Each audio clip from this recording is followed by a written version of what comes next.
नमस्कार दोस्तों, मैं Rajesh Chaudhary Prince Math Education में एक बार फिर से आपका हार्दिक स्वागत करता हूं, अभिनंदन करता हूं। हम क्लास लेके चल रहे थे, कोऑर्डिनेट ज्योमेट्री हमने स्टार्ट कर दी थी। 2 क्लास अपनी हो गई थी। लास्ट क्लास में हमने क्या पढ़ा था? हमने मध्य बिंदु के बारे में पढ़ा था, इंटरनल और एक्सटर्नल डिवीज़न के बारे में पढ़ा था। हमने 2 छोटे छोटे टॉपिकों, छोटे छोटे कॉन्सेप्ट के बारे में अपन ने अध्ययन किया था। तो वो बात तो अपने पास हुई थी 2 पॉइंट की। कितने पॉइंट की? 2 पॉइंट की। यानी कोई भी 2 पॉइंट दिए हुए हैं और उनकी स्थिति के बारे में हमने अध्ययन किया था। किसमें? लास्ट क्लास में। थोड़ा सा आपको रिवाइज कर देता हूं मैं, ठीक है। उसमें अध्ययन हमने क्या किया था? आपको मैंने बताया था ये कोई 2 बिंदु थे, एम ए और बी। इसके निर्देशांक x1, y1 थे, इसके निर्देशांक x2, y2 थे। ये इसको कोई बिंदु था, वो m1 अनुपात m2 में डिवाइड करता है। तो मैंने एक्सटर्नल और इंटरनल विभाजन में दोनों को साथ लिखता हूँ, इसको इसके साथ, इसको इसके साथ। प्लस आएगा तो आप क्या लिखोगे? अंतर विभाजन। और माइनस आएगा तो आप क्या लिखोगे? बाह्य विभाजन, ठीक है, एक्सटर्नल डिवीजन। तो इसको इसके साथ, इसको इसके साथ, पहले कोई सा भी ले लो, इसमें कोई फर्क नहीं पड़ता। ये चीज़ भी मैंने समझाई थी। यदि आप m1 x2 के साथ ले रहे हो या m2 x1 के साथ ले रहे हो, वो आपकी इच्छा है। तो हमने लिया था m1 x2 plus minus, plus अंतर के लिए, माइनस बाह्य के लिए, और m2 x1 upon m1 plus minus m2। ये तो था उसका x कोऑर्डिनेट। और y कोऑर्डिनेट मैंने लिखा था m1 y2 plus minus m2 y1 upon m1 plus m2। ये चीज़ आपको समझ में आ गई थी। मैंने अच्छे से समझाया था कि आपको इंटरनल और एक्सटर्नल डिवीजन के बारे में। यदि बात करता है मध्य बिंदु की, इसका मतलब 1:1, मतलब m1 बराबर m2 बराबर क्या हो जाएगा? 1 रख दो तो आपके क्या हो जाएगा? वो एक्सटर्नल और अंतर विभाजन। मध्य बिंदु अंतर विभाजन में आएगा, क्योंकि m1 माइनस m2 होगा तो वो 0 हो जाएगा। 0 होते ही ये टर्म क्या बन जाएगी? ये टर्म इन्फिनिटी बन जाएगी। इन्फिनिटी बन जाएगी, इसका मतलब इसका बाह्य विभाजन में मध्य बिंदु कभी भी हम नहीं निकाल सकते। चीज समझ में आ गई थी। इतनी क्लास में हमने लास्ट क्लास में किया था। आज अपन किसके बारे में अध्ययन करते हैं? देखना, 2 पॉइंट के बारे में हमने अध्ययन कर लिया था, जिसमें 2 बिंदुओं की था। डिस्टेंस फॉर्मूला हमने निकाल लिया था, डिवीजन पढ़ लिया था, ठीक है। तो ये चीज तो हमने लास्ट क्लास में कर ली थी। आज की क्लास में देखना अपने को क्या करना है, वो चीज अपने को खास देखनी है कि आज की क्लास में अपने को क्या करना है, वो देखते हैं। आज की क्लास में अपन करेंगे 3 बिंदुओं की स्थिति के बारे में अध्ययन करेंगे कि 3 बिंदु किस किस टाइप से हो सकते हैं। किसके बारे में अध्ययन करेंगे? 3 बिंदुओं के बारे में अपन अध्ययन करेंगे कि 3 बिंदुओं की स्थिति किस टाइप से हो सकती है, तो उसको समझना। अब 3 बिंदुओं से आपको पता है, आप भली भांति अच्छे से जानते हो, इतना नॉलेज सभी रखते हो कि 3 बिंदुओं के बारे में मैं अध्ययन करूंगा। 3 पॉइंट के बारे में मैं अध्ययन करूंगा। इसका मतलब क्या हुआ कि आपके पास ये कोई बिंदु लिया मैंने ए, जिसके निर्देशांक x1, y1 है। दूसरा मैंने बिंदु लिया बी, जिसके निर्देशांक x2, y3। कोई मैंने तीसरा पॉइंट ले लिया सी, जिसके निर्देशांक x3, y3। पहले अपन ने किसकी बात की थी? इन 2 पॉइंट के बारे में बात की थी। पहले किसके बारे में बात की थी अपन ने? इन 2 पॉइंट के बारे में बात की थी। चीज समझ गए क्या? इन 2 पॉइंट के बारे में हमने जब बात की थी तो इसके लिए हमने इंटरनल और एक्सटर्नल डिवीजन निकाला था, मध्य बिंदु के निर्देशांक निकालना सीखा था, और डिवीजन रूल अपन ने सीखा था। ये तो 2 बिंदु के बीच में थी। किन्हीं भी 2 बिंदुओं के बीच में ये कंडीशन अपने को अप्लाई होती है। अब अपन आगे की क्लास में क्या सीखते हैं वो देखिए। 3 बिंदु की बात कर रहा हूं मैं, इसका मतलब इन तीनों बिंदुओं को आप मिलाओगे। ये बिंदु सी है यहाँ पर, ये तीनों बिंदुओं को आपने मिलाया, ये तीनों बिंदुओं को आपने मिलाया, ए बी सी, या फिर सही है A B C, A B C. चीज समझ में आ गई क्या? यहां तक किसी को कोई डाउट है क्या? किसी को कोई डाउट है क्या? या फिर थोड़ा सा इसको क्रम में लिख लेते हैं ताकि थोड़ा सा अपने को आसानी रहेगी, थोड़ा सा लिखने में आसानी रहेगी। इसको मैं ए लिख लेता हूं, बार बार लिखेंगे x1, y1। इसको b लिख लेता हूं x2, y2, और इसको c लिख लेता हूं x3, y3। अब देखिए, अपन त्रिभुज के 3 बिंदु होते हैं, और जब 3 बिंदुओं को मिला दिया जाता है तो 3 बिंदुओं को मिलाने पर, 3 बिंदुओं को मिलाने पर प्राप्त बंद आकृति को क्या बोलते हैं? बंद आकृति क्या कहलाती है? त्रिभुज, ट्रायंगल कहलाती है। तीन बिंदुओं को मिलाने पर प्राप्त जो बंद आकृति है, क्लोज सरफेस है, यह आपको क्या कहलाती है? त्रिभुज कहलाता है। क्या कहलाता है? त्रिभुज कहलाता है। चीज समझ में आ गई क्या? ये चीज समझ में आ गई। ये तो बात हुई त्रिभुज की कि त्रिभुज क्या होता है, इस चीज के बारे में हमने देखा। ये तो थोड़ा सा हमने क्या देखा त्रिभुज के बारे में। अब अपन अध्ययन करेंगे कि त्रिभुज के कौन कौन से बिंदु होते हैं और त्रिभुज के लिए क्या क्या प्रॉपर्टी लागू होती है। अब त्रिभुज के लिए कौन कौन सी चीज आती है अपने को, ये चीज सबसे पहले, ये चीज नहीं तो तीन बिंदुओं को मिलाएंगे तो क्या बनेगा? त्रिभुज मिलेगा। चीज समझ में आ गई क्या? तो इसके बारे में अपन सबसे पहले अध्ययन करेंगे त्रिभुज के बारे में। तो सबसे पहले आज की 3 पॉइंट में अपन अध्ययन किसका करेंगे? त्रिभुज का। त्रिभुज के बारे में अपन अध्ययन करेंगे। ट्रायंगल, ट्रायंगल के बारे में अपन अध्ययन करेंगे। अब ट्रायंगल के बारे में क्या क्या अध्ययन करेंगे वो चीज देखना।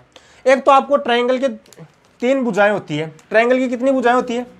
3 भुजाएं होती है। देखना, ये मैंने कोई ट्रायंगल बनाया, ए x1, y1, b x2, y2, c x3, y3। अब देखिए ए बी, बी सी, ए सी, तीनों भुजाएं निकाल सकते हो। दो बिंदुओं के बीच की दूरी, दो बिंदुओं के बीच की दूरी, दो बिंदुओं के बीच की दूरी। तो पहली बात तो ये है कि आपको निकालना आना चाहिए कि तीनों भुजाओं की डिस्टेंस निकालनी आनी चाहिए। क्या निकालनी आनी चाहिए? डिस्टेंस। निकाल सकते हो आसानी से। उसके बाद में देखना ट्रायंगल में क्या आता है। उसके बाद में ट्रायंगल में एक बिंदु आता है अंदर P, जैसे मैंने मान लिया, या फिर जिसको मैं मान लेता हूं C। तो इसमें पहला बिंदु आता है केंद्रक। केंद्रक, केंद्रक को जिसको बोलते हो आप क्या बोलते हो? सेंट्रोइड। केंद्रक, सेंट्रोइड भी बोलते हो या फिर सेंट्री भी बोलते हो। चीज समझ में आ गई है? केंद्रक, केंद्रक बोल दो, केंद्र बोल दो, या फिर सेंट्रोइड बोल दो, वो आपकी इच्छा है। आप इसको इस यहां पर आपको लिखा हुआ मिल सकता है कई बार केंद्र बिंदु। वो अलग अलग पॉइंट है, लेकिन आपको इतना ही समझ में आना चाहिए कि केंद्र होता क्या है। केंद्र क्या होता है, चीज समझ में आ गई? ये चीज आपको समझ में आनी चाहिए। चीज समझ में आ गई? अब देखना, यहां पर सबसे पहले तो आपको पूछता है कि केंद्रक के निर्देशांक क्या होते हैं। तो सी के निर्देशांक, सी के निर्देशांक क्या होंगे? सी के निर्देशांक होंगे तीनों निर्देशांकों का योग, तीनों के एक्स कोऑर्डिनेट का योग, x1 plus x2 plus x3 बट्टे। अब नीचे क्या आएगा? तीनों एक्स कोऑर्डिनेट का योग, तीनों एक्स कोऑर्डिनेट का योग है, इसका मतलब 3 का योग है तो 3 आ गया। और y कोऑर्डिनेट के लिए क्या जाएगा? y1 plus y2 plus y3/3। ये आता है अपने पास सेंटर का। सेंटर के निर्देशांक क्या आएंगे? सेंट्रोइड या सेंटर या केंद्रक, इसके निर्देशांक क्या आएंगे आपके पास? x1 plus x2 plus x3/3, y1 plus y2 plus y3/3। यानी एक्स कोऑर्डिनेट, तीनों एक्स कोऑर्डिनेट का योग करेंगे और 3 का भाग देंगे, तीनों y कोऑर्डिनेट का योग करेंगे और 3 का क्या देंगे? भाग देंगे। ये चीज आपको समझ में आ गई होगी। ये तो होता है सेंटर के निर्देशांक। यही आपको क्वेश्चन में पूछा जाता है कई बार। सेंटर के निर्देशांक देता है और त्रिभुज के 2 शीर्ष देता है, ठीक है, और तीसरे शीर्ष के निर्देशांक पूछता है। तो सेंटर के निर्देशांक रख देंगे, यही फॉर्मूला आप अप्लाई करेंगे। जो दिया हुआ है वो मान रख लेंगे, जो नहीं दिया हुआ उसको निकाल लेंगे। इतना ही आपको क्वेश्चन पूछा जाता है। लेकिन कई स्टूडेंट को डाउट होता है कि सर ये आया कहाँ से, फॉर्मूला आया कहाँ से, ये फॉर्मूला आया कहाँ से, ये चीज समझ में आ गई। तो इसके लिए आपको पता होना चाहिए कि सेंट्रोइड होता क्या है। क्या पता होना चाहिए आपको? त्रिभुज की एक प्रॉपर्टी होती है छोटी सी कि सेंट्रोइड होता क्या है, इस चीज का आपको नॉलेज होना चाहिए, जो आपने 10th तक की क्लास में आप पढ़ के आए हो, 9th 10th में आप पढ़ के आए हो। तो सबसे पहला पॉइंट तो आपको क्या होना चाहिए कि सेंट्रोइड यानी केंद्रक होता क्या है। केंद्रक होता क्या है? केंद्रक क्या होता है? माध्यिकाओं का प्रतिच्छेद बिंदु। यहां से अपन कोई माध्यिका खींचेंगे, माध्यिका, ये क्या है? माध्यिका, BC की माध्यिका, यानी माध्यिकाओं का प्रतिच्छेद बिंदु। सबसे पहले तो क्या होता है? माध्यिकाओं का प्रतिच्छेद बिंदु होता है। प्रतिच्छेद बिंदु आपको मैंने सेंटर के निर्देशांक निकालने सिखा दिए। अब थोड़ा सा जिसको भी डाउट है वो इसका प्रूफ देख लेना, वैसे ज़रूरत नहीं पड़ती है आपको, लेकिन फिर भी जिसको देखना है वो देख सकता है। तो माध्यिकाओं का प्रतिच्छेद बिंदु, ये चीज़ समझ में आ गई क्या? ये चीज़ समझ में आई या नहीं आई? माध्यिकाओं का प्रतिच्छेद बिंदु मतलब ये और ये बराबर होंगे। यदि आप इधर खींचेंगे तो ये और ये क्या होंगे? आपस में बराबर होंगे, या फिर आप इधर खींचोगे तो ये और ये आपस में क्या होंगे? ये बराबर होंगे। यानी ये दोनों भुजाएं बराबर, ये माध्यिका, ये माध्य।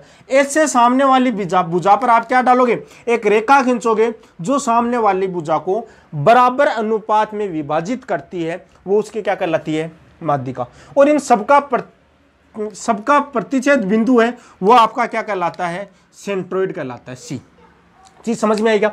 यहां तक किसी को कोई डाउट है क्या? बोलिए, किसी को कोई डाउट है क्या? अब देखिए, आपने एक चीज समझी थी, ये बिंदु मैं डी लेता हूं, ये बिंदु क्या लेता हूं मैं? डी लेता हूं। तो देखिए, अपने को सेंटर के निर्देशांक निकालने हैं। अब एक कंडीशन तो आपको ये पता होनी चाहिए सेंटर के निर्देशांक निकालने के लिए। दूसरी चीज आपको ये पता होनी चाहिए, माध्यिका यानी केंद्रक, माध्यिका को 2:1 में विभाजित करता है। केंद्रक, सिर्फ दो बातें होनी चाहिए कि माध्यिकाओं का प्रतिच्छेद बिंदु क्या होता है? केंद्रक होता है, ये याद होना चाहिए। सामने वाली भुजा को क्या करता है? बराबर अनुपात में। यानी ये क्या होता है? साइड बाइसेक्टर होता है, साइड बाइसेक्टर होता है। चीज समझ में आ गई क्या? तो ये साइड बाइसेक्टर होता है और केंद्रक माध्यिका को किस अनुपात में विभाजित करेगा? 2:1 में विभाजित करता है। चीज समझ में आई क्या? तो ये चीज होती है। तो पहली कंडीशन माध्यिकाओं का प्रतिच्छेद बिंदु, माध्यिका केंद्रक को क्या करती है? केंद्रक माध्यिका को 2:1 में विभाजित करता है। और तीसरी कंडीशन आपको नॉलेज होना चाहिए कि जो माध्यिका है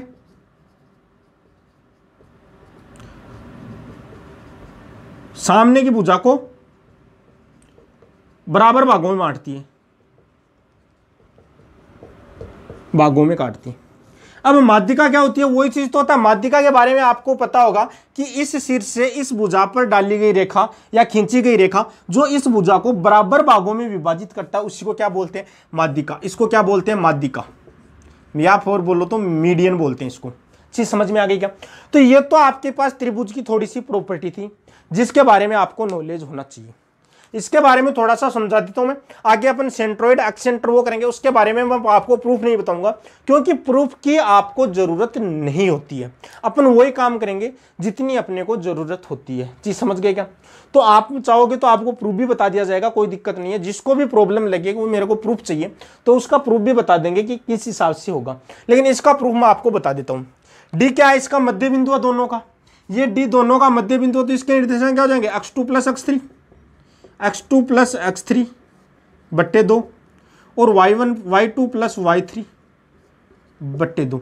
ये किसके निर्देशांक हो जाएंगे? डी के। ये चीज समझ में आई या नहीं आई? बोलिए, किसी को कोई डाउट है क्या? अब सी के निर्देशांक याद करने। सी के देख ले, ए और डी। सी क्या है? ए व डी को 2:1 में विभाजित करता है। किस अनुपात में?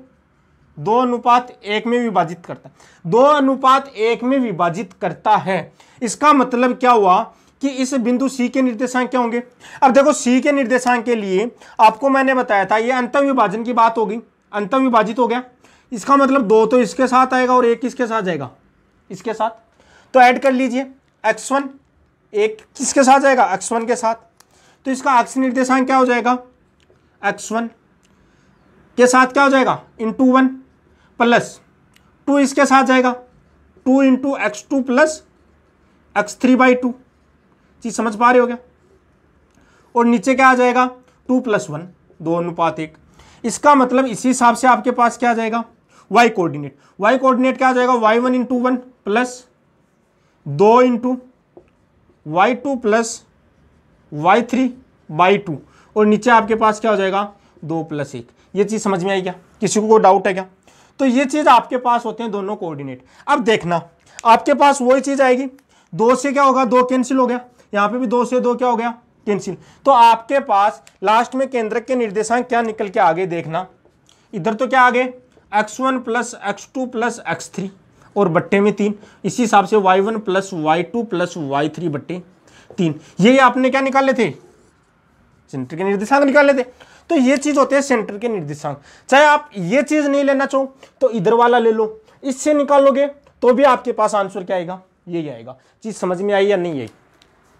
तो ये एक छोटा सा प्रूफ था अपने पास, किसका, सेंट्रोइड का था, केंद्रक का था।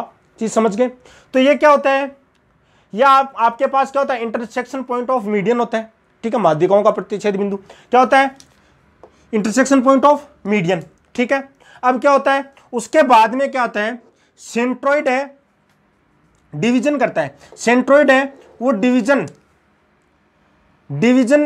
करता है 2:1 में, किसको, माध्यिका को। Centroid divided by median 2:1। चीज समझ में आ गई क्या, ये चीज समझ में आ गई। और माध्यिका के सामने बराबर है, यानी इक्वल पार्ट में, माध्यिका है सामने वाले बाजू को इक्वल पार्ट में। ये आपको कॉन्सेप्ट ध्यान है तो आप आसानी से इसका फॉर्मूला प्रूव कर सकते हो। ये चीज समझ में आ गई होगी, किसी को इसमें कोई डाउट नहीं होगा। चीज समझ में आ गई क्या? तो ये अपने पास छोटा सा प्रूफ था केंद्रक के बारे में, था कि त्रिभुज का केंद्रक क्या होता है और कैसे इसको निकालते हैं। अब अपन बात करते हैं इस पर डिपेंड क्वेश्चन कैसा आता है, इस पर डिपेंड क्वेश्चन कैसे आते हैं वो चीज अपन ज्ञात करते हैं।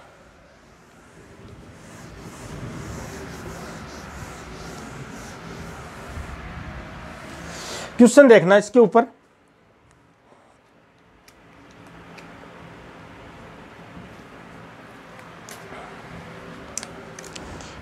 क्वेश्चन देखना, एक छोटा सा क्वेश्चन लिखता हूं। किसी त्रिभुज के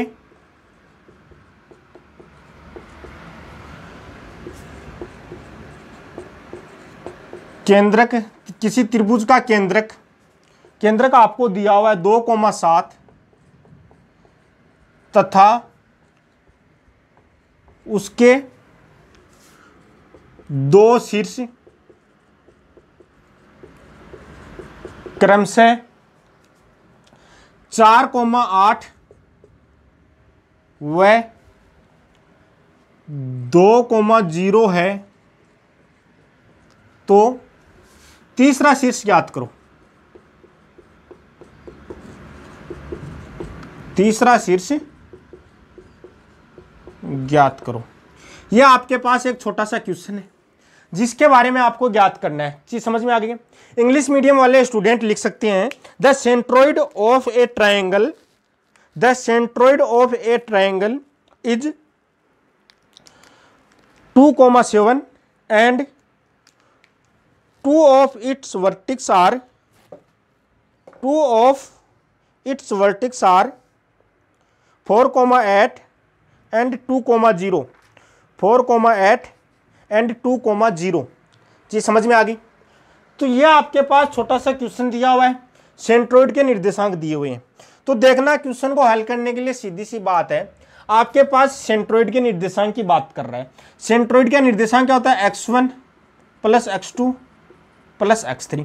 ये क्या होता है, x कोऑर्डिनेट होता है इसका, और बट्टे 3, और y कोऑर्डिनेट होता है इसका y1 y2 y3 बट्टे 3। चीज समझ में आ गई क्या? पहले थोड़ा सा मैं आपको फिगर से समझा देता हूं, ये तो आपको ज्ञात करना है। सेंट्रोइड की बात आ गई, इसका मतलब ये फॉर्मूला केंद्रक की बात आ गई, ये फॉर्मूला आपको पता होना चाहिए।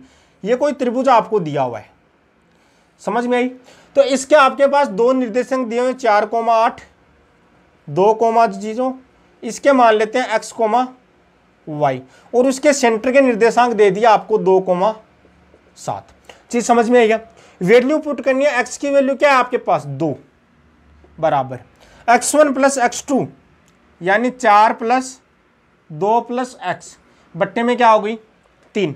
तो देखिए 3 को इधर लाओगे तो 6, 4 + 2 क्या हो जाएगा, देखो 4 2 है आपके पास, तो 4 + 2 6 + x, तो यहां से x कोऑर्डिनेट क्या आ गया 0। इसी हिसाब से आप निकालोगे y कोऑर्डिनेट। y कोऑर्डिनेट की जगह क्या रखोगे आप 7 रखा, y1 की जगह 8 + 0 + y अपॉन क्या लिखोगे 3। वैल्यू इधर पुट करोगे तो ये इधर आएगा, तो 7 ये 21 बराबर 8 + y, तो y की वैल्यू आपके पास ये 8 इधर आएगा, तो आपके पास कितना हो जाएगा 13। तो y का कोऑर्डिनेट क्या आ जाएगा 13। इसका मतलब इस तीसरे शीर्ष के निर्देशांक क्या हो जाएंगे 0,13। ये चीज समझ में आई या नहीं आई बोलिए, किसी को कोई डाउट है क्या? अरे किसी को कोई डाउट है क्या? तो ये तीसरा शीर्ष आपके पास क्या हो जाएगा 0,13। चीज समझ में आ गई क्या? तो इस हिसाब से छोटे छोटे क्वेश्चन आपके एग्जाम में पूछे जा सकते हैं। आपको सिर्फ इसकी प्रॉपर्टी आपको पता होनी चाहिए कि प्रॉपर्टी क्या बोलती है। चीज समझ में आ गई क्या? किसी को कोई डाउट हो तो बोलना। तो ये तो था अपने पास सेंट्रोइड के बारे में अपन ने बात की। इसके बाद में देखना अपन ज्यादा आपको रटने की जरूरत नहीं है। जिनकी भी एग्जाम है, सुना है कि एयरफोर्स की एग्जाम जल्दी आ गई, इस वजह से थोड़ा सा अपन स्पीड से काम करेंगे। जिसको प्रूव देखना है वो बाद में आपको समझा दिया जाएगा। दूसरी चीज अपन पढ़ते हैं इन सेंटर। दूसरी चीज अपन क्या पढ़ते हैं? इन सेंटर पढ़ते हैं। दूसरी चीज अपन पढ़ते हैं अंतः केंद्र। अंतः केंद्र इन सेंटर। अब देखना इन सेंटर होता क्या है, वो चीज अपने को सबसे पहले पता होनी चाहिए कि इन सेंटर होता क्या है। तो वही मैंने एक त्रिभुज लिया,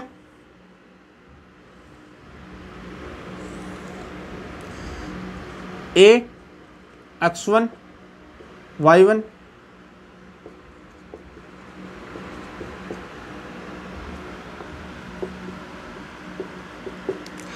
इन सेंटर। इन सेंटर के बारे में अपन अध्ययन करेंगे। तो देखना आपके पास इन सेंटर होता क्या है, उस चीज के बारे में आपको अध्ययन करना है। ठीक है, तो इन सेंटर के लिए आपको क्या करना है? देखना इन सेंटर के लिए आपको पहले तो ये पता होना चाहिए कि इन सेंटर होता क्या है। इसे आई से रिप्रेजेंट करते हैं। तो इन सेंटर क्या होता है? एंगल बाइसेक्टर, यानी कोण के अर्धकों का प्रतिच्छेद बिंदु।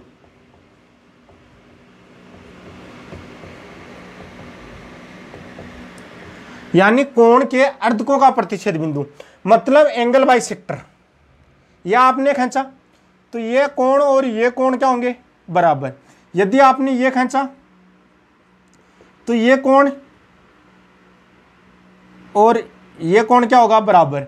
और इधर आपने एंगल बाइसेक्टर खींचा तो ये कोण और ये कोण, ये कोण और ये कोण, यानी एंगल बाइसेक्टर। चीज समझ में आएगा? तो इन सेंटर होता है क्या? पहले तो आपको ये डेफिनेशन पता होनी चाहिए। इन सेंटर क्या बोलता है कि कोण के अर्धकों का प्रतिच्छेद बिंदु, कोणों के अर्धकों का प्रतिच्छेद बिंदु। पहले कंडीशन तो अपने को ये पता होना चाहिए कि इन सेंटर बोलते किसे हैं। चीज समझ में आई? तो इन सेंटर किसको बोलते हैं? कोण के अर्धकों का, कोण के अर्धकों का, यानी इस कोण का बाइसेक्टर लेंगे अपन। ठीक है, एंगल बाइसेक्टर क्या कहलाता है आपका? यानी intersection point of angle bisector. चीज समझ में आई क्या? तो वो क्या कहलाता है आपका? इन सेंटर कहलाता है। यानी इंटरसेक्शन पॉइंट, यानी intersection point of angle bisector, यानी एंगल बाइसेक्टर यानी कोण के अर्धकों का प्रतिच्छेद बिंदु आपका क्या कहलाता है? इन सेंटर कहलाता है। चीज समझ में आई क्या? अब दूसरी चीज अपने को क्या पढ़नी है? दूसरी चीज अपने को ये इंपॉर्टेंट पढ़नी है जिसके बारे में आपको अच्छे से देखना है। क्या पढ़ना वो देखिए। एंगल बाइसेक्टर, तो ये भुजा आपके पास, ये सामने वाली भुजा क्या होगी? ए। निकाल सकते हो इसके सामने वाले दो बिंदुओं के बीच की दूरी निकाल सकते हो, मैंने सिखाया आपको। ये दूरी आपके पास क्या हो जाएगी? बी। और ये दूरी मान लिया आपके पास सी। ये तीन दूरियां होती है, यानी बी पॉइंट के सामने मानी बी मान ली, ए के सामने ए और सी के सामने सी। दूसरी चीज आपके पास यहां पर क्या आती है कि एंगल बाइसेक्टर सामने वाली भुजा को साइड वाली भुजाओं के अनुपात में डिवाइड करता है। सामने वाली भुजा के अनुपात में डिवाइड करता है, यानी ये जो पॉइंट डी है ये इसको किस अनुपात में विभाजित करेगा? देखना, थोड़ा सा अलग रिप्रेजेंट कर रहा हूं। ये इसको सी अनुपात डी में विभाजित करेगा। किस अनुपात में विभाजित करेगा? सी अनुपात डी में। ये चीज समझ में आई क्या? ये इसको किस अनुपात में विभाजित करेगा? सी अनुपात डी में। यानी ये एंगल बाइसेक्टर एडी है। एडी क्या है? Angle bisector. ये एंगल बाइसेक्टर सामने वाली भुजा को क्या करेगा? साइड वाली भुजाओं के अनुपात में क्या करेगा? काटता है, या फिर सामने वाली भुजा के अनुपात में विभाजित करता है। तो दूसरा पॉइंट अपन यहां से क्या लिखेंगे कि आपके पास एंगल बाइसेक्टर यानी कोण अर्धक, कोण अर्धक है सामने वाली भुजा को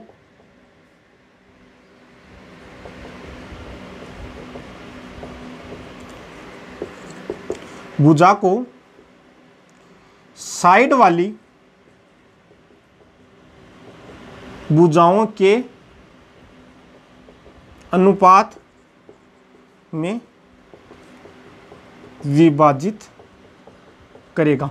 यहां तक आपको चीज समझ में आ गई होगी। ये चीज समझ में आई या नहीं आई, वो चीज बोलिए। अरे ये चीज समझ में आई या नहीं आई, ये चीज आपको समझ में आनी चाहिए। चीज समझ में आ गई क्या? ये भुजा टोटल कितनी है? ए, और ये भुजा क्या आपके पास सी अनुपात डी में विभाजित करती है। तो आपके पास जो ये वाली भुजाओं का जो अनुपात होगा, आपके पास इन सेंटर की जो भुजाओं का अनुपात होता है, वो आपके पास सामने क्या आएगा वो देखिए। ये भी क्या है? एंगल बाइसेक्टर है। ये क्या है? Angle bisector. इसका मतलब ये भी सामने वाली भुजा को किस अनुपात में डिवाइड करेगा? किस अनुपात में विभाजित डिवाइड करेगा इसको? ये आपके पास ये भी एंगल बाइसेक्टर है, तो ये देखना किस अनुपात में विभाजित करेगा इसको। तो देखना ये ए टोटल कितना है? ए को किस अनुपात में विभाजित कर रहे हो? सी अनुपात डी। तो ये एक तो क्या करेगा आपके पास? ए अनुपात में, और ये दूसरा ये वाली भुजा क्या आएगी आपके पास? बी प्लस सी अनुपात में। बी प्लस सी क्यों आएगी? क्योंकि आपके पास ये वाली भुजा क्या है? छोटी। चीज समझ में आ गई क्या? इस बड़े वाले ट्रायंगल में तो ये आपके पास किस अनुपात में विभाजित करेगा? ए कोमा बी प्लस सी। ये आपको किस अनुपात में विभाजित करेगा? बिंदु का इन सेंटर इस भुजा को किस अनुपात में विभाजित करेगा? ए कोमा बी प्लस सी अनुपात। ये चीज समझ में है या नहीं है? बोलिए किसी को कोई डाउट हो? तो ये भुजा इसको सी अनुपात डी में विभाजित करती है, और ये भुजा इसको ए अनुपात बी प्लस सी में अनुपात में विभाजित करती है। ए अनुपात बी प्लस सी के अनुपात में विभाजित करती है। ये चीज आपको समझ में आ गई होगी। किसी को कोई डाउट है क्या? बोलिए किसी को कोई डाउट है क्या? अब अपन क्या करते हैं कि इसके आपको क्या चाहिए? इन सेंटर। इन सेंटर के लिए आपको ये सी अनुपात डी में विभाजित करती है, तो यहां पर विभाजन सूत्र लगाएंगे। यहां पर विभाजन सूत्र आपने लगा दिया तो डी के निर्देशांक आ गए, और डी के निर्देशांक आ गए आपके पास। डी कहां से आ गया? C plus B, sorry B था, ठीक है। तो ये आपके पास आ गया। ये आपके पास इसके विभाजन सूत्र से डी के निर्देशांक आएंगे, और डी के निर्देशांक से आपके पास ये ए अनुपात किसमें? बी प्लस सी अनुपात में। तो ये विभाजन सूत्र से आपके पास सामने आएगा। तो ये आपके पास बाद में विभाजन सूत्र से इसका निर्देशांक आप निकाल लोगे। तो फाइनली जो इन सेंटर का जो निर्देशांक आएगा मैं वो यहाँ पर निकालता हूँ, लिखता हूँ। जिसको निकालना है वो मैंने बता दिया। इस सी अनुपात दो बिंदुओं को विभाजित करता है सी अनुपात बी में, तो ये विभाजन सूत्र यहाँ लगाना। फिर इसका विभाजन सूत्र ये डी के निर्देशांक आएंगे, और डी का विभाजन किस अनुपात में होगा? बी प्लस सी अनुपात ए में करना है। ये ए क्यों आया वो चीज आपको समझनी है कि ये ए आया कहां से। चीज समझ में आएगा? तो ये आपने पास आया कहां से? तो देखिए डी आई अनुपात आई ए, इन दोनों का अनुपात डी आई अनुपात आई ए, ये किसके बराबर होगा? देखना बी डी अनुपात बी ए के, बी डी और बी ए के अनुपात के बारे में देखना। एक चीज आपको मैंने ये समझाई, इस ट्रायंगल की बात कर रहा हूं मैं। देखना इस ट्रायंगल की बात कर रहा हूं, कौन से की? इस वाले की। देखो मैं थोड़ा सा आपको समझा देता हूं फिर से, कई कंफ्यूज हो रहे हैं कि बी प्लस सी कहां से आया सर। तो देखना ये आपके पास ट्रायंगल बना कौन सा? ए बी डी, ये ट्रायंगल बना आपके पास, ठीक है। और ये आपके पास बीच में क्या है? इन सेंटर, ये आई। तो आपके पास जो अनुपात है वो क्या आएगा? देखो इन सेंटर क्या बोलता है कि इन सेंटर ये बोलता है कि इन सेंटर सामने वाली भुजा को, ये अनुपात आपके पास ये क्या था? ये भुजा क्या आएगी? ये देखना ये भुजा आपके पास सी अनुपात में आ रही है, बी डी भुजा क्या अनुपात में आ रही है? सी अनुपात में आ रही है। टोटल भुजा ए, ये सी अनुपात डी में है। तो देखो टोटल भुजा ए है, टोटल भुजा ए है, इसका अनुपात क्या लेना? बी अनुपात सी। तो आपको मैंने पढ़ा होगा आपने अनुपात कैसे निकालते हैं? दोनों भुजाओं का योग ए इंटू, जो निकालना है वो क्या लेते हैं? देखो ए इंटू आप क्या लोगे? आप यहां पर क्या लोगे? ए जो निकालना वो ऊपर, दोनों का योग क्या लेंगे, ए टोटल भुजा इंटू जो निकालना वो ऊपर नीचे क्या लेंगे, बी प्लस सी। यही तो लेते हो आप किसी भी संख्या का मान निकालने के लिए, विभाजन निकालने के लिए। तो टोटल ए है, ए में से किसका भाग निकालना है, सी का, और बी प्लस सी से निकालना है, यही तो लेते हैं। और नीचे आपके पास अनुपात किसका दिया हुआ है, देखना बी डी, ये अनुपात दिया हुआ है। तो देखना आप यहां से, आपको अच्छे से समझाता हूं, देखो बी डी या आपको निकालना है आई डी अनुपात आई ए बराबर आपके पास, देखो इन दोनों का अनुपात क्या हो जाएगा, आई डी क्या हो जाएगा, बी डी अनुपात क्या हो जाएगा, ए बी। ए बी आपके पास दिया हुआ है कितना, सी, ये आपके पास सी दिया हुआ है। अब देखना डी के निर्देशांक निकालने के लिए यदि मैं आपको बोलूं कि नो को आप 2:1 में डिवाइड करो, इसको 2:1 में डिवाइड करो, ये भुजा 9 है, ये तो ए है, और इसको आपको बोल दूंगा इस अनुपात में विभाजित करना है। तो आप क्या करोगे, टोटल 3 यूनिट वो किसके बराबर है, 9 के बराबर। तो 1 यूनिट किसके बराबर हो गया आपके पास, 9/3, और 9/3 आपको निकालना क्या है, 2 के यूनिट का मान निकालना। तो आपके पास क्या हो जाएगा, 9/3 गुणा 2। ऐसे तो निकालते हो आप, ऐसे तो निकालते हो अनुपात, जो अपन साझा भी पढ़ते हो तो उसमें अनुपात इस हिसाब से अपन निकालते हैं। तो ये आपके पास क्या आ जाएगा, ये आपके पास बी डी है वो क्या हो जाएगी, ए का C/B प्लस सी, और नीचे आपके पास ये क्या हो जाएगा, सी। तो सी से सी कैंसिल हो जाएगा, तो ये क्या हो जाएगा, A/B प्लस सी। तो ये आपके पास ए अनुपात बी प्लस सी। चीज समझ में आ गई होगी। आगे इसमें भी आप विभाजन सूत्र लगा के इस फॉर्मूले को हल कर सकते हो। मैं आपको यहाँ पर डायरेक्ट फॉर्मूला दिखाता हूँ। डायरेक्ट क्या बोलता है आपके पास, AX1 प्लस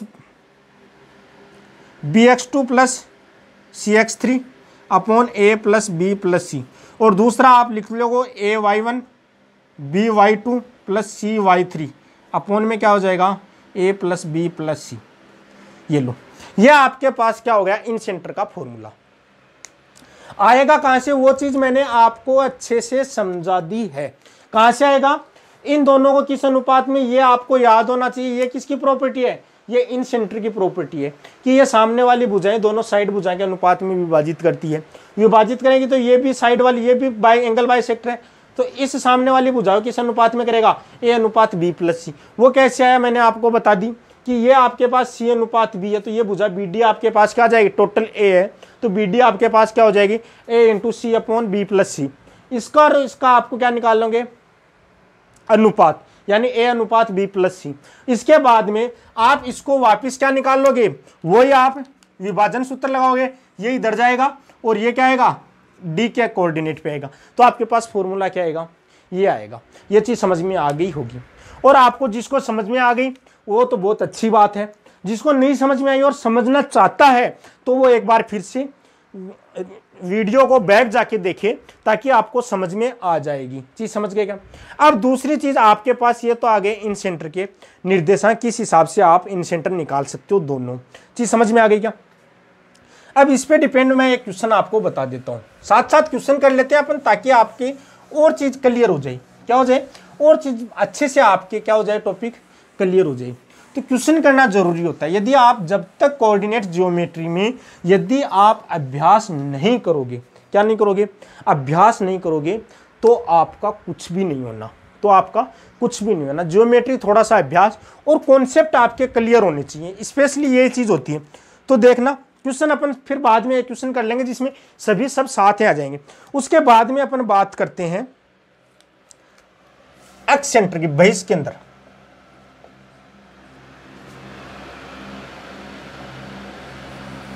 अब किसकी बात करते हैं अपन, बहिष के अंदर की बात करते हैं। बहिष के अंदर की बात करते हैं, एक्स सेंटर की बात करते हैं। एक्स सेंटर की बात करते हैं अपन। अब देखना एक्स सेंटर क्या होता है, त्रिभुज के जो एक्सटर्नल, वो तो क्या था, इंटरनल बाइसेक्टर का क्या था, इंटरनल बाइसेक्टर का इंटरसेक्शन था, intersection point of internal bisector. और ये आपके पास क्या होता है, ये एक्सटर्नल बाइसेक्टर होता है। ये आपके पास कोई ट्रायंगल है, ये आपके पास कोई ट्रायंगल है ए, जिसके निर्देशांक x1 y1, b x2 y2 और c x3 y3। ठीक है, ये वाली भुजा a, ये वाली भुजा b और ये वाली भुजा c। इस चीज के बारे में आपको पता है। तो ये आपके पास जो इन सेंटर आया था, इन सेंटर था, वो क्या था? Internal angle bisector.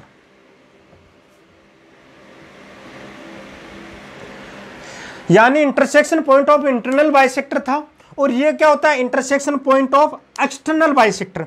अब आपको हो गया सर एक्सटर्नल बाइसेक्टर का मतलब क्या हो गया?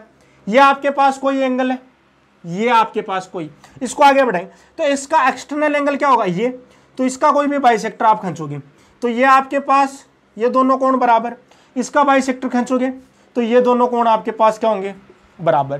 तो इनका जो आपके पास जो ये आएगा, ये पॉइंट आई आपके पास क्या आ जाएगा? इसको बोल दोगे, जैसे ई आप बोल दोगे, एक्सटर्नल सेंटर बोल दोगे यार, बहिष केंद्र बोलोगे इसको, तो ये आएगा आपका क्या हो जाएगा? बहिष केंद्र। अब इसका नाम बहिष केंद्र क्यों पड़ा? अंतः केंद्र का मतलब तो क्या होता है? उसके अंदर त्रिभुज बनाते हैं। इस बहिष केंद्र का मतलब क्या होता है? कि जो ट्रायंगल बनता है वो इस बाह्य भुजाओं को क्रॉस करते हुए, टच करते हुए निकलता है, और उनका उसका क्या होता है? सेंटर होता है। आपको क्या समझाना चाह रहा हूं, वो चीज आपको समझ में आई या नहीं है? अब आई बात ये कि ये कितने बनेंगे? आप कहोगे सर ये एक तो इधर बन गया, एक क्या बनेगा? एक इधर भी बनेगा, एक क्या बनेगा? एक इधर भी बनेगा, एक क्या बनेगा? इधर भी तो बनेगा एक, ये एक इधर भी बन गया, और एक आप यदि चाहो तो एक इधर बनेगा, इन इधर भी इसका क्या बनेगा? एंगल बाइसेक्टर बनेगा। इसका मतलब इसको आप बोल दो I1, इसको बोल दो आप I2 और इसको बोल दो I3। चीज समझ में आएगा? तो एक्सेंटर कितने बनते हैं? बहिष केंद्र कितने बनते हैं?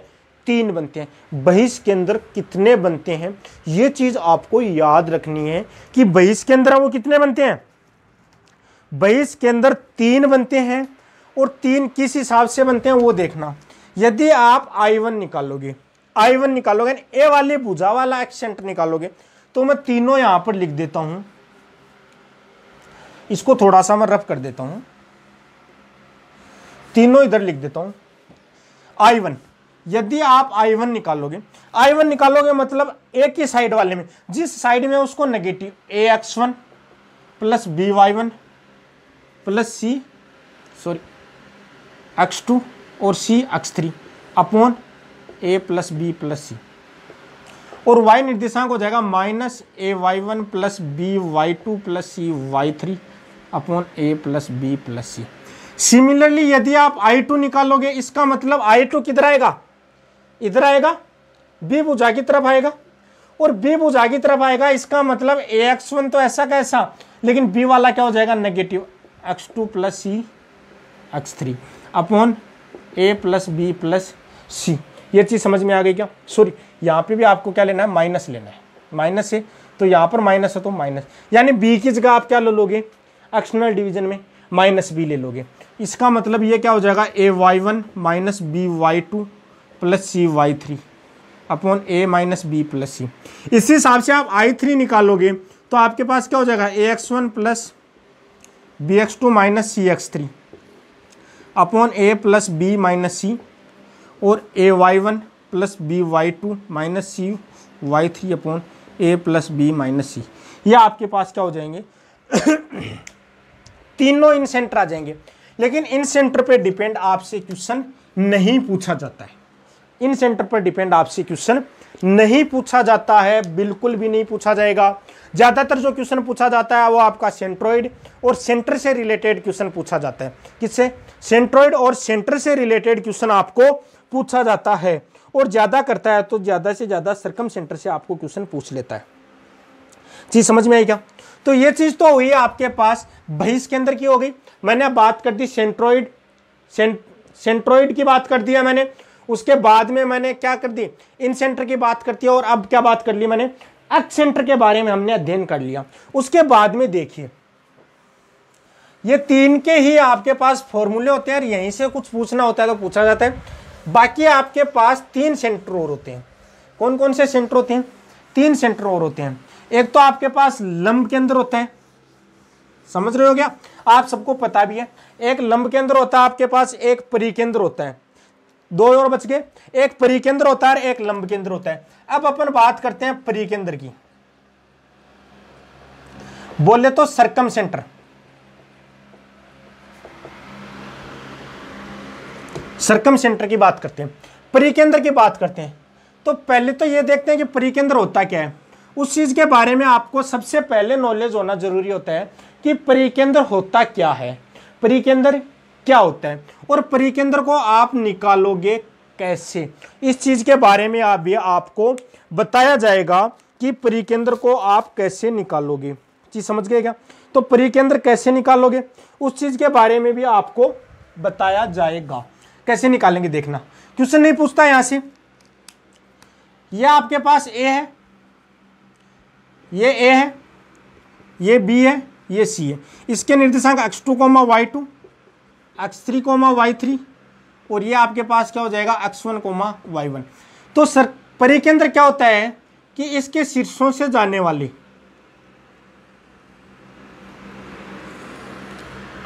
यानी किसी त्रिभुज में वह बिंदु, किसी त्रिभुज में वह बिंदु, यानी त्रिभुज में वह बिंदु जिसकी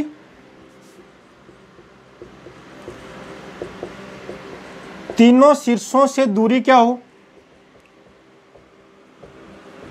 समान हो, जिसकी तीनों शीर्षों से दूरी समान हो। इसका मतलब क्या हुआ कि परिकेंद्र होता है यहां पर, ये आपके पास परिकेंद्र का मतलब आपके पास क्या होता है, बात परिकेंद्र की आती है तो परिकेंद्र की जो डेफिनेशन मैंने आपको बता दी, एक सर्कम सेंटर की डेफिनेशन बता दी कि वह त्रिभुज के अंदर a point in triangle, a point in triangle its 3 vertex are same distance, this point 3 vertex are same distance. इसका मतलब ये हुआ कि तीनों पॉइंट की वर्टेक्स यानी इसके शीर्ष के तीनों बिंदु, शीर्ष से उस बिंदु की दूरी क्या होती है, समान। आप मैथमेटिकल फॉर्म में आप समझ जाओगे, AP बराबर BP बराबर PC।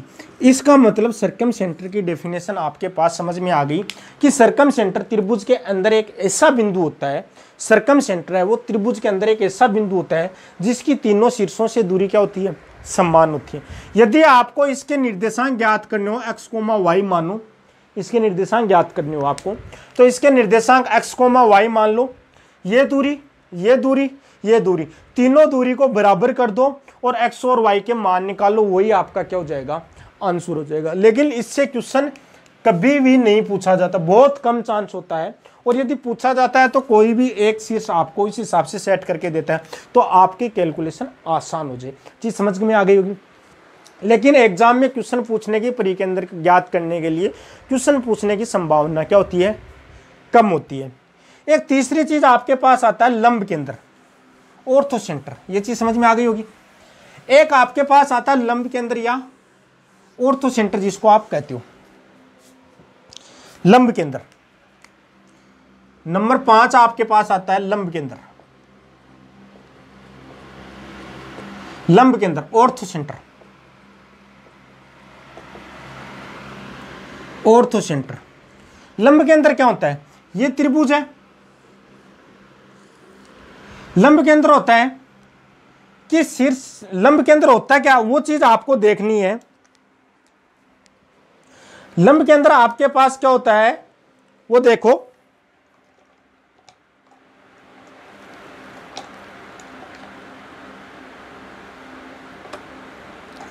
लंब केंद्र होता क्या है, डेफिनेशन आप सबको पता होगी। देखना, लंब केंद्र होता है त्रिभुज के 3 शीर्ष होते हैं ABC, शीर्षों से सामने वाली भुजा पर डाले गए लंब, शीर्षों से सामने वाली भुजा पर डाले गए लंब को क्या बोलते हैं, लंब केंद्र। यानी ये कोण क्या होता है 90, इनका प्रतिच्छेद बिंदु क्या कहलाता है, ऑर्थो सेंटर कहलाता है। कि समझ में आ गई क्या। तो लंब केंद्र क्या होता है कि त्रिभुज के तीनों शीर्षों से त्रिभुज के तीनों शीर्षों से भुजाओं पर डाले गए लंबों का प्रतिच्छेद बिंदु। प्रतिच्छेद बिंदु क्या कहलाता है? लंब केंद्र कहलाता है, ऑर्थो सेंटर कहलाता है। चीज समझ में आ गई होगी, किसी को कोई डाउट है क्या? नोट कर लीजिए आप। तो ये बात आ गई लंब केंद्र की, चीज समझ में आ गई क्या? किसी को कोई डाउट है क्या?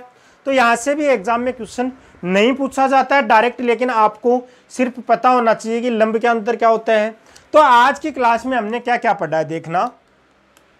मैंने आपको सेंट्रोइड पढ़ाया है, नंबर 2 पर मैंने आपको इन सेंटर पढ़ाया, उस नंबर 3 पर मैंने एक्स सेंटर पढ़ाया, नंबर 4 पर मैंने आपको क्या पढ़ाया बताओ? सरकम सेंटर पढ़ाया है, और नंबर 5 पर मैंने पढ़ा दिया आपको ऑर्थो सेंटर। क्वेश्चन पूछा जाता है सेंटर, इन सेंटर, एक्स सेंटर। सरकम सेंटर से क्वेश्चन कैसे करेंगे? दूरी समान है तो तीनों को इक्वल करेंगे, एक्स वाई के मान निकालेंगे। यह आपके पास क्या होता है?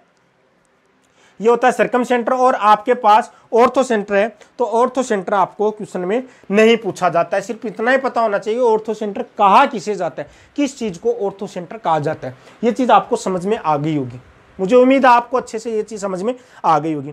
अब देखना एक क्वेश्चन अपन इस पर डिपेंड एक क्वेश्चन करते हैं, अच्छा सा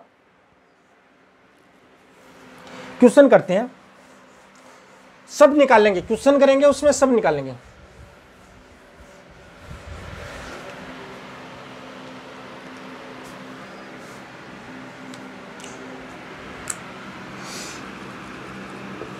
क्वेश्चन देखना,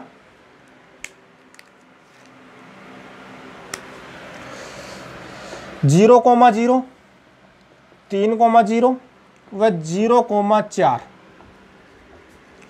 किसी त्रिभुज के शीर्ष है। तो 500 निकालना है। केंद्रक, अंतःकेंद्र, परिकेंद्र और क्या निकालना आपको? अंतःकेंद्र, परिकेंद्र और बहिष्केंद्र। ये चारों आपको निकालने हैं, ठीक है। ये कोई त्रिभुज के 3 पॉइंट दिए हुए हैं, देखना मैं आपके सामने। तो एक बार कोशिश कीजिए आप कि किस हिसाब से क्वेश्चन को आपको करना है, क्वेश्चन को किस हिसाब से आपको करना है, कोशिश कीजिए।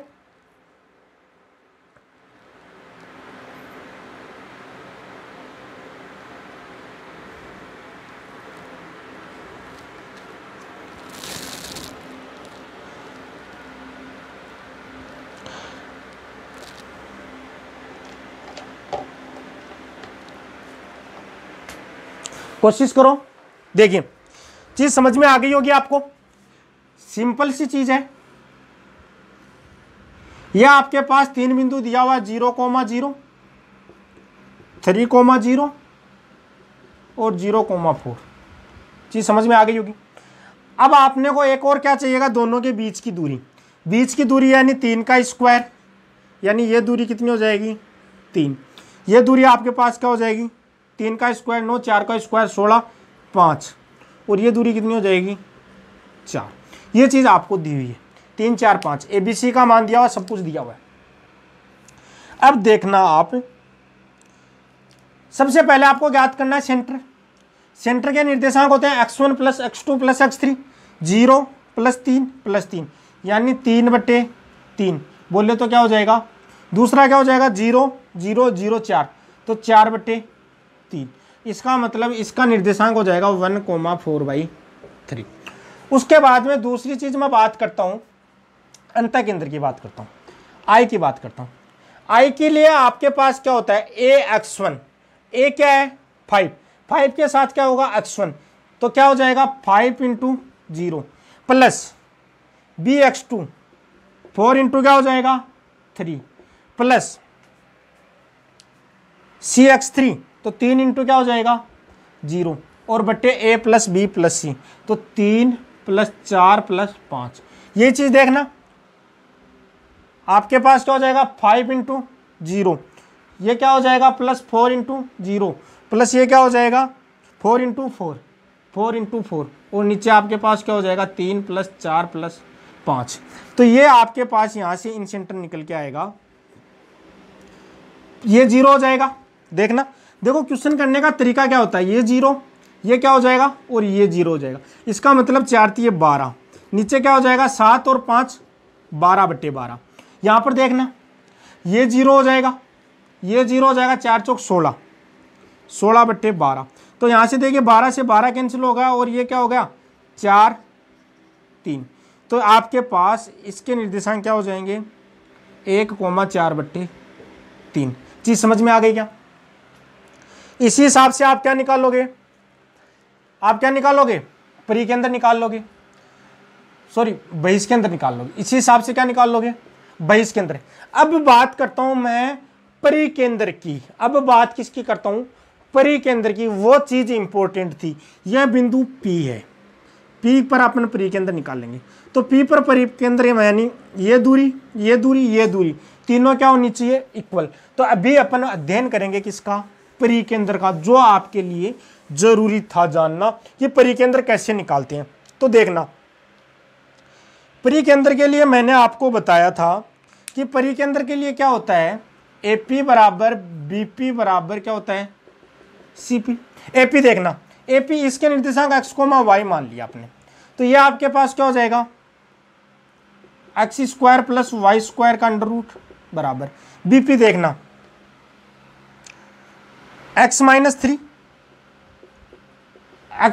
3 का स्क्वायर और y माइनस 0 का स्क्वायर प्लस y माइनस 0 के स्क्वायर का अंडर रूट बराबर CP की बात करता हूं मैं, CP की बात करता हूं। देखना ये CP, तो x माइनस 0 अंडर रूट ऑफ ये x² और y माइनस 4 प्लस y माइनस 4 का स्क्वायर। अंडर रूट उठा दो, मैंने जैसे पहले ही दो ले लिए, पहली दो टर्म ले ली, तो आपके पास x² प्लस y² बराबर देखना, ये इसका स्क्वायर खोलो, स्क्वायर ओपन करोगे तो आपके पास क्या हो जाएगा x² माइनस 3 दूनी 6x प्लस 9 प्लस क्या हो जाएगा y²। चीज समझ में आई या नहीं है? किसी को कोई डाउट है क्या? स्क्वायर कर दिया मैंने पहले दो। अब देखना x² से x² कैंसिल हो गया, y² से y² कैंसिल हो गया, तो यहां से आपके पास x की वैल्यू क्या आ गई 6x बराबर 9, तो x की वैल्यू क्या हो गई 3/2। इसी हिसाब से आप इन दो को लो, इन दो को लोगे तो आपके पास क्या आ जाएगा x, ये तो ये तो आपके पास क्या हो जाएगा x² minus 6x plus 9 plus y², इन दो को लेंगे बराबर आपके पास क्या हो जाएगा x² प्लस ये आपके पास क्या हो जाएगा y के रूप में आ जाएगा। तो यहां से आप क्या कर दो, यहां से आप क्या कर दो x की वैल्यू पुट कर देना, तो आपके पास क्या आ जाएगा इसका y कोऑर्डिनेट आ जाएगा। चीज समझ में आ गई क्या? तो ये था अपने पास त्रिभुज के तीनों केंद्रक की बात थी अपने पास, चाहे वो केंद्रक हो, परिकेंद्र हो, बहिष केंद्र हो, अंतः केंद्र हो, चाहे अपने पास लंब केंद्र हो, ये तीनों के बारे में अपने अध्ययन किया और क्वेश्चन के बारे में आपको बता दिया। आगे की कैलकुलेशन आप कर लेना, ठीक है, हो जाएगा। यहाँ पर आपके पास दो टर्म आएंगे x और y में, और x की वैल्यू यहाँ से पुट कर देगा तो आपके पास क्या हो जाएगा y की वैल्यू आ जाएगी। चीज समझ गए क्या? अब देखना आपके पास ये तो 3 पॉइंट थे, तीनों पॉइंटों से बना एक त्रिभुज, और त्रिभुज के क्षेत्रफल के बारे में, सॉरी त्रिभुज के तीनों सेंटर के बारे में अपन ने अध्ययन कर लिया, और इसमें आपको किसी को कोई डाउट नहीं होगा। और मैंने आपको समझाया भी है कि कौन सा सेंटर कैसे निकलेगा, ये भी मैंने आपको समझाया था। चीज समझ में आ गई क्या? लेकिन अब देखना, अब आपके पास एक चीज आती है, वो क्या है? वो चीज आती है आपके पास त्रिभुज का क्षेत्रफल। त्रिभुज का क्षेत्रफल, कि त्रिभुज का क्षेत्रफल कैसे ज्ञात करते हैं? जब आपके पास 3 बिंदु दिए हुए होते हैं, कौन से 3 बिंदु दिए होते हैं, A यानी x1, y1, B यानी x2, y2, और C यानी x3, y3। यदि आपके पास ये 3 बिंदु दिए हुए हैं, यदि आपके पास ये 3 बिंदु दिए हुए हैं तो त्रिभुज का जो क्षेत्रफल है वो आपके पास आता है, सारणिक से मैं आपको बताऊंगा x1 x2 x3 y1 y2 y3 1 1 1, ये आपके पास क्या होता है। और इधर देखना, इसका क्या कर देते हैं अपन आधा, तो ये आपके पास क्या होता है त्रिभुज का क्षेत्रफल। अब देखना यदि सारणी का मान नेगेटिव आ जाए तो त्रिभुज का मान कभी नेगेटिव नहीं आता, तो इसके एक और मोड ले लो। चीज समझ में आ गई क्या? सारणी का मान कभी क्या नहीं आता, सारणी का मान नेगेटिव आ जाए तो त्रिभुज का एंगल कभी नेगेटिव नहीं होगा, तो इसके ऊपर एक मोड और ले लेना। चीज समझ में आ गई क्या? तो ये आपके पास क्या होता है त्रिभुज का क्षेत्रफल। ये क्या होता है त्रिभुज का क्षेत्रफल। चीज समझ में आई या नहीं है? तो ये छोटा सा त्रिभुज का क्षेत्रफल होता है। अब कई स्टूडेंट बोलते हैं कि सर हमारे को तो सारणिक हल करनी नहीं आती। क्या नहीं आती? सारणिक हल नहीं करनी आती। तो उसके लिए मैं आपके सामने एक छोटी सी चीज और लेके आया हूं। देखना, ये त्रिभुज का क्षेत्रफल, ये 1/2। ये तो आपको हल नहीं करनी आती, लेकिन ये तो आप हल कर सकते हो ना। x1 x2 x3 x1 y1 y2 y3 y1, इसमें तो कोई प्लस माइनस का चक्कर ही नहीं होगा। इस सारणी को आप हल कर लेना और आप सोचोगे कि ये इतनी शॉर्ट है क्या, या तो ये याद कर लेना, ये याद नहीं है तो ये कर लेना 3 तो, और फिर वापस x1 को रिपीट कर लेना। इसको हल करने के लिए देखना, पहले इसको मल्टीप्लाई करना इससे और फिर इसको मल्टीप्लाई करके इसमें से घटा देना। तो देखना इस सारणी का मान और इसका सेम ही आएगा, 1/2 पहले से। आपके पास x1 y2 minus x2 y1 plus, फिर इसको इससे और इसको इससे x2 y3 plus x3 y2 plus, फिर इसको इससे और इसको इससे x3 y1 plus x1 y3। तो ये वैल्यू आपके पास क्या आ जाएगा, सारणी का मान आ जाए। यानी इन दोनों को मल्टीप्लाई करो, इन दोनों के मल्टीप्लाई से घटा दो, इन दोनों को मल्टीप्लाई, इन दोनों के मल्टीप्लाई से घटा दो, इन दोनों को मल्टीप्लाई करो, इन दोनों के मल्टीप्लाई को घटा दो।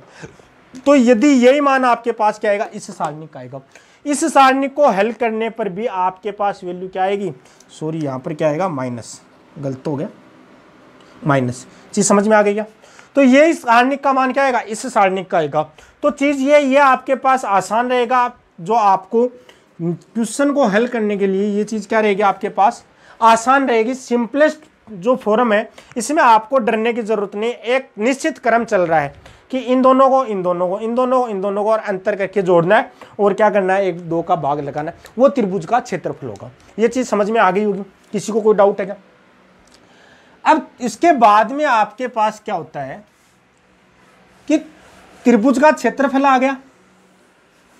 यदि मैं त्रिभुज का क्षेत्रफल 0 कर दूं, 0 कब होगा त्रिभुज का क्षेत्रफल, जब तीनों बिंदु क्या होंगे, 3 बिंदु है, ये कोई भी 3 बिंदु है A B C।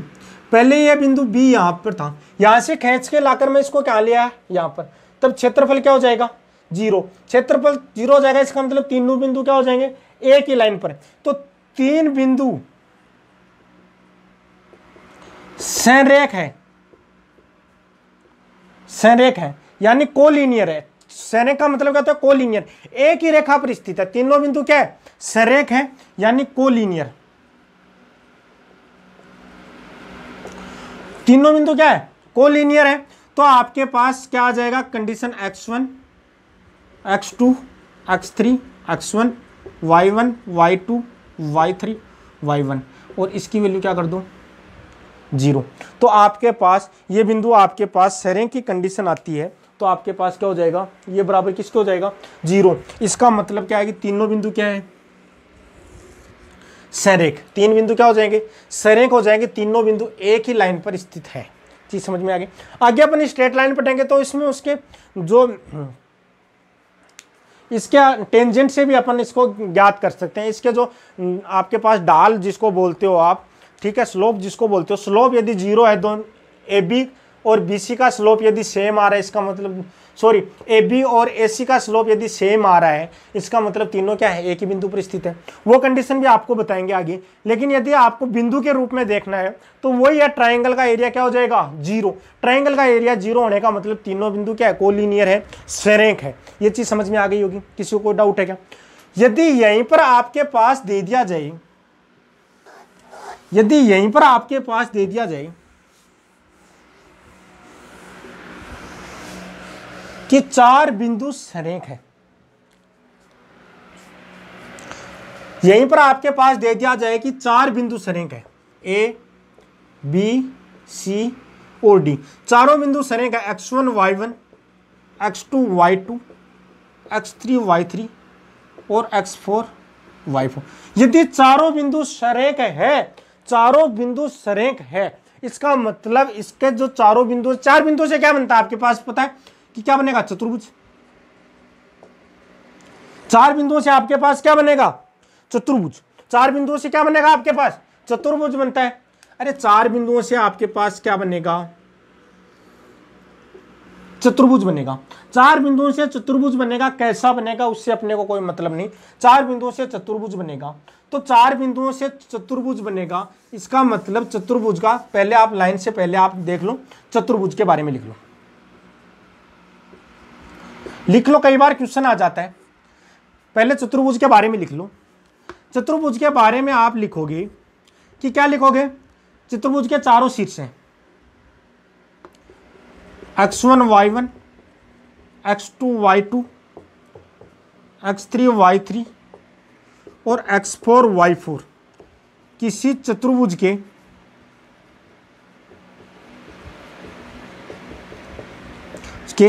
चार शीर्ष हैं। तो इसका क्षेत्रफल, क्षेत्रफल के लिए आपको मैंने बताया था वही काम करना है, कुछ भी नहीं करना, 1/2 x1 x2 x3 x4 x1 y1 y2 y3 y4 y1, वही काम करना है आपको। सिर्फ इस रूप में लिखो और आगे आपको काम क्या करना है, रटने की जरूरत ही नहीं है। जो आपने पहले काम किया वो ही काम आपको यहां पर करना है। चीज समझ में आई क्या, चीज समझ में आ गई क्या? तो चतुर्भुज का क्षेत्रफल क्या हो जाएगा, ये चतुर्भुज का क्षेत्रफल क्या हो जाएगा, ये वाला हो जाएगा चतुर्भुज का क्षेत्रफल। क्वेश्चन पूछ लिया जाता है, 4 पॉइंट देके बोल देते हैं कि 4 पॉइंट आपको दिए हुए हैं, तो बताइए बने चतुर्भुज का क्षेत्रफल क्या होगा। तो बने चतुर्भुज का क्षेत्रफल क्या होगा, वो या x4 और ऐड कर दो, बाकी क्या है त्रिभुज की तरह ये आपको लिखना है और इसको हल करना मैंने आपको सिखा दिया। चीज समझ में आ गई होगी, किसी को डाउट है क्या? यदि ये चारों बिंदु सरेख है, यदि ये चारों बिंदु सरेख है, देखना आगे लिखना, समझ लेना यहीं से। यदि ये चारों बिंदु सरेख है, इसका मतलब चारों बिंदु एक लाइन पे आ जाएंगे, चारों बिंदु एक लाइन पे आ जाएंगे, इसका मतलब इसका मान क्या हो जाएगा, 0। तो ये चारों बिंदु सरेख है, तो 4 बिंदु सरेख है, चारों बिंदु सरेख है यानी कोलिनियर है, इसका मतलब ये क्या हो जाएगा, 0। ये आपके पास कंडीशन किसकी आ जाएगी, चारों बिंदु सरेख है। यदि चारों बिंदु सरेख है, चतुर्भुज का क्षेत्रफल यदि 0 प्राप्त हो रहा है, इसका मतलब चतुर्भुज नहीं बन रहा है। जिस हिसाब से त्रिभुज नहीं बन रहा था, त्रिभुज का क्षेत्रफल 0 आने का मतलब 3 बिंदु सरेख थे, तो चतुर्भुज का क्षेत्रफल आने का मतलब 4 बिंदु सरेख है। इसी हिसाब से आप यदि 5 बिंदु के बारे में है तो एक x5 और जोड़ दो, तो कोई दिक्कत नहीं है कि 5 बिंदु सरेख है, 6 बिंदु सरेख है, इसमें आपको कोई भी दिक्कत नहीं आनी चाहिए। चीज समझ में आई या नहीं है? तो ये आपके पास छोटे छोटे पॉइंट से संबंधित थे। अब एक चीज मैं और आपको बताऊंगा, बहुत अच्छा क्वेश्चन है और बहुत बार उससे क्वेश्चन बनता है, ठीक है।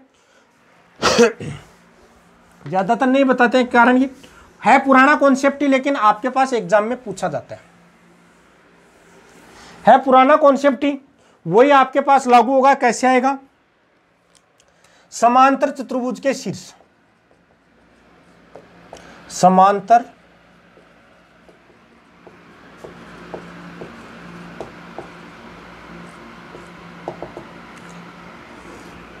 शीर्ष कैसे ज्ञात करते हैं। ये आपके पास कोई समांतर चतुर्भुज दिया हुआ है, क्वेश्चन देखना कैसा पूछा जाता है।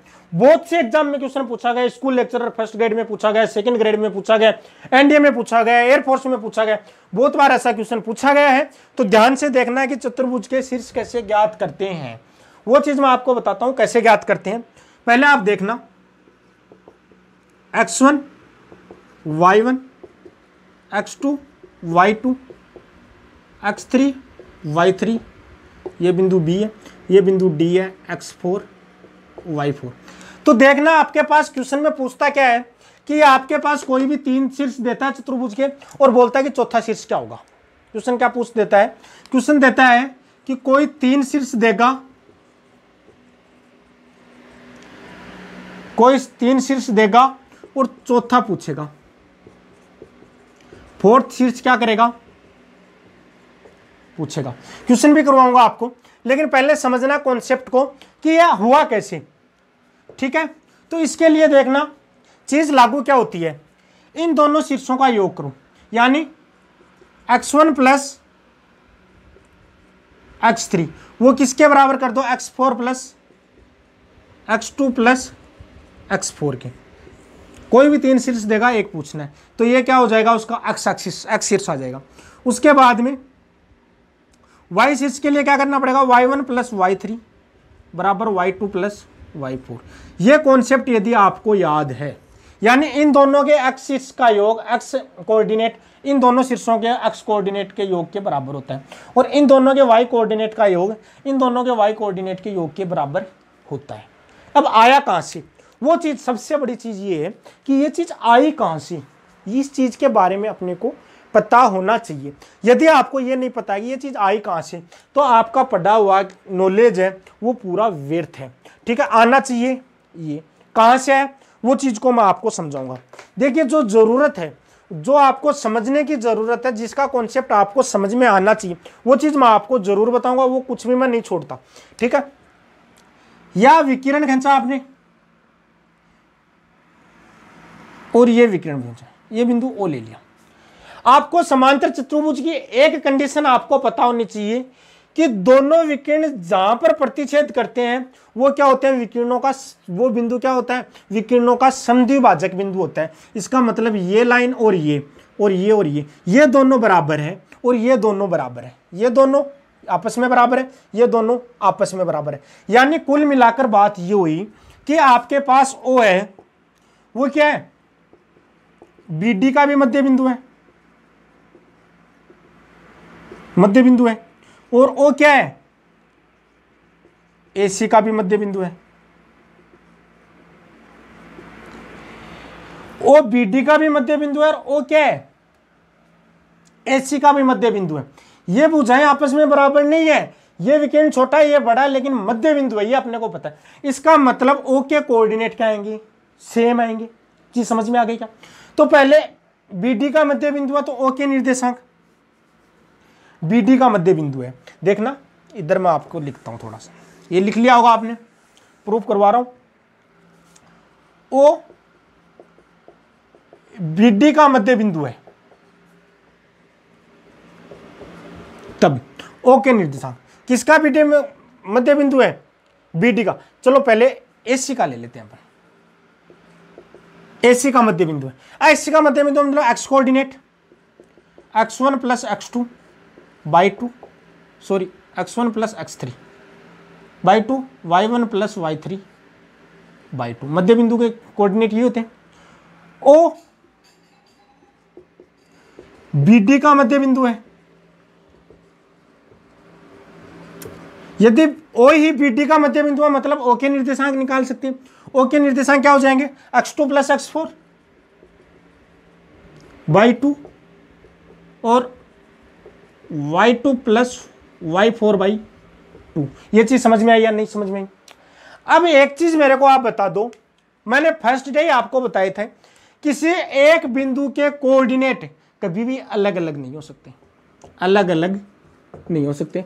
यदि दो कोऑर्डिनेट सेम है इसका मतलब दोनों कोऑर्डिनेट क्या है, इक्वल है, बराबर है। तो यहां से आप बराबर कर दो, इसको बराबर करोगे तो x1 प्लस x3 बराबर x2 प्लस x4 बट्टे 2 था, ठीक है। यहां से देखना 2 से 2 कैंसिल आउट हो गया, तो आपके पास क्या हो गया, x1 प्लस x3 बराबर x2 प्लस क्या हो गया, x4। ये कंडीशन मैंने आपको बताई थी। इसी हिसाब से आपके पास क्या आ जाएगा, y1 प्लस y3 बराबर y2 प्लस y4। चीज समझ में आई क्या? तो यही आपको मैंने बताया था, प्रूव कैसे आया वो चीज मैंने आपको अच्छे से समझा दी है। और इसके ऊपर डिपेंड क्वेश्चन आता है, कई बार सिंपली क्वेश्चन आता है, डायरेक्ट क्वेश्चन आता है, और आप चुटकियों में कर दोगे, यानी आपको 2 सेकंड का टाइम नहीं लगेगा कि क्वेश्चन को अपन किस हिसाब से करें। चलो आपको इस पे एक डिपेंड क्वेश्चन भी मैं आपको लिखा देता हूं, क्वेश्चन लिखाता हूं मैं, देखना आप बिल्कुल 2 सेकंड में क्वेश्चन को हल कर दोगे। हार्ड लगेगा ही नहीं है। इतने दिन आप सोच रहे थे चतुर्भुज का अपन शीर्ष कैसे ज्ञात करें, कैसे नहीं करें, देखना आप आज के बाद में आपको टाइम नहीं लगेगा। किसी समांतर चतुर्भुज के 3 क्रमवार क्वेश्चन लिख रहा हूं मैं, किसी समांतर चतुर्भुज के 3 क्रमवार शीर्ष है,